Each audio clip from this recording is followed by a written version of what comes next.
First, we begin with a series of explosive memos prepared by former FBI Director James Comey, released to Congress last night, offering new details on and raising questions into his interactions with President Trump as the FBI's Russian probe intensified. Now, sources familiar with the probe confirm that the Justice Department Inspector General is investigating Comey for his handling of these memos after just referring former FBI Director Andrew McCabe for criminal prosecution. Joining me now to help break it all down, Harmeet Dillon, trial lawyer and Republican strategist, Amber Athey, a reporter for the Daily Caller, and Britt McHenry, Fox 5 D.C., like it or not, host and contributor to the Federalist. Harmeet, I've got to start with you here on this. What a tangled web it looks like James Comey might have woven for himself here. Absolutely. What we're seeing is James Comey putting himself right in the middle of the web that other FBI agents have already been implicated in. Page, Strzok, Andy McCabe, and now Comey. And this is very high stakes. Comey and McCabe are pointing fingers at each other.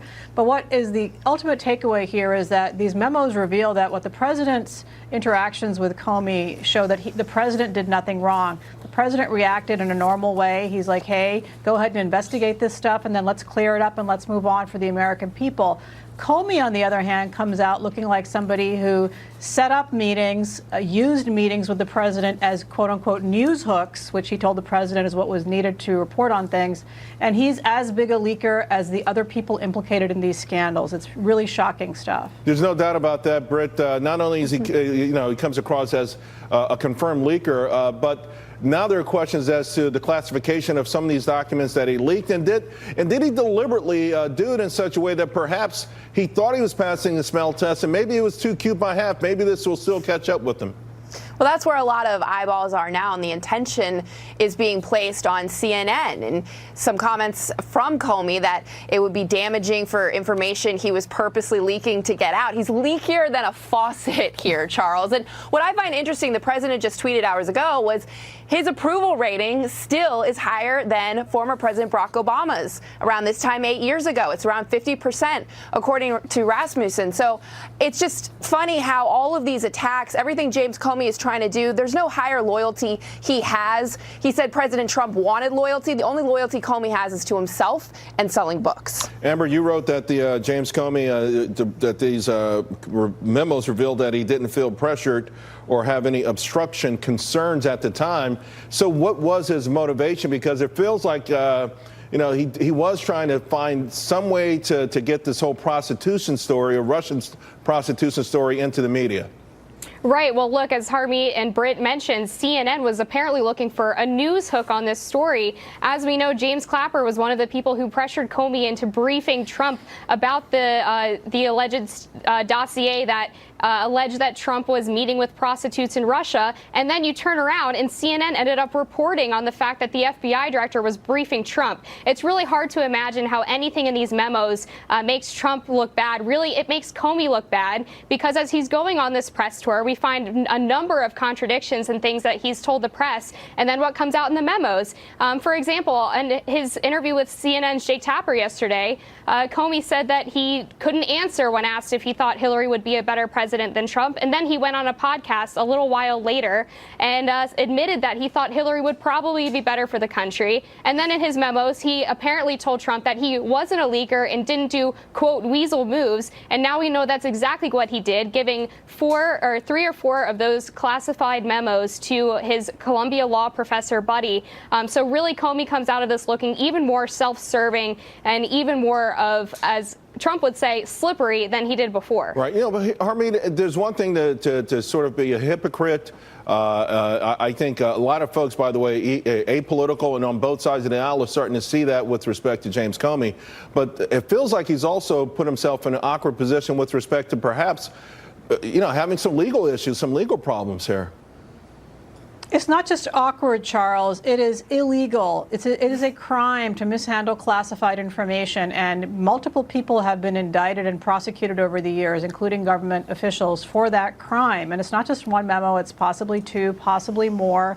Who knows what else is in there. But what is very important for your viewers to note is that the same behavior that FBI agents routinely catch people in and prosecute them for is what McCabe, Comey, Strzok, and Page are being looked at now for. And, you know, fair is fair. If we're going to hold American citizens to that standard, the FBI agents and the FBI officials must be held to an even higher standard, and clearly they failed that test. Well, are you confident now, though, Harmeet, that perhaps with the Inspector General getting involved, taking a look at this, that maybe they'll circle back and some of the things and checks and balances that should have been in place before, maybe they'll make up for it now?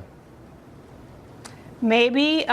You know, I'm a little cynical, Charles. I've seen a lot of people get away with some high crimes and misdemeanors here in terms of what they've done against the country. And Clapper is an example of somebody who's lied to Congress and gotten away with it. The statute of limitations of 5 years ran out on that. And so we'll see what happens. I mean, ultimately, I don't really like to see political disputes being brought into the courts and criminalized. However, this is an extreme example, and it's not just Comey. You know, we know from other news stories that McCabe set up a meeting with Reince Priebus to say, hey, you know, that Russia stuff, it's all nonsense. Don't worry about it. And that turned into a leak to CNN to say that the White House was pressuring the FBI. It's completely false and fabricated and acting in concert. It isn't one rogue. It is multiple people. That's a conspiracy, potentially. And so, yes, a lot more questions need to be asked about this. Britt, of course, one of the things we're coming away with here is that Comey, lack of self-awareness. He's put himself on this moral pedestal for some reason, and yet every day it's being chipped at, and to the point where, again, you know, perhaps the irony of all of this will be that maybe he'll face some criminal prosecution here. Yeah, and you look at James Comey and you really question if he has any sort of integrity given how many administrations he attacked, whatever side of the aisle you're on. If you Barack Obama, Hillary Clinton, the different ways he was trying to go about her investigation. And now with President Trump, it's what I fear is the American people are going to be desensitized to this, Charles, that they're going to start to really question law enforcement. And it seems as though the narrative is that James Comey and the FBI wants to just go at and diminish our president at all costs. And that isn't the message that should be delivered to the public. It shouldn't be going on. Well, what message should be delivered? In other words, we do see where people who had the top law enforcement officials in our nation were somehow compromised either in the job they did for us on behalf of the American public, or because of their own ideology was so deep and so embedded that it influenced their approach to work.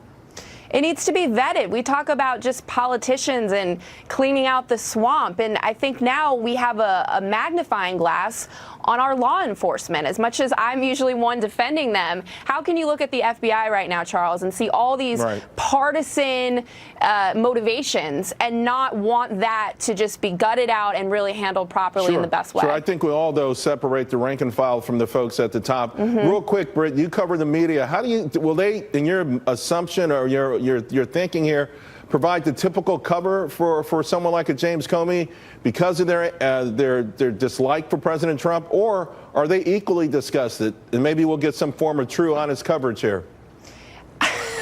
I'm laughing. That's my real response to that. I'm sorry, Amber. I meant to ask Amber that.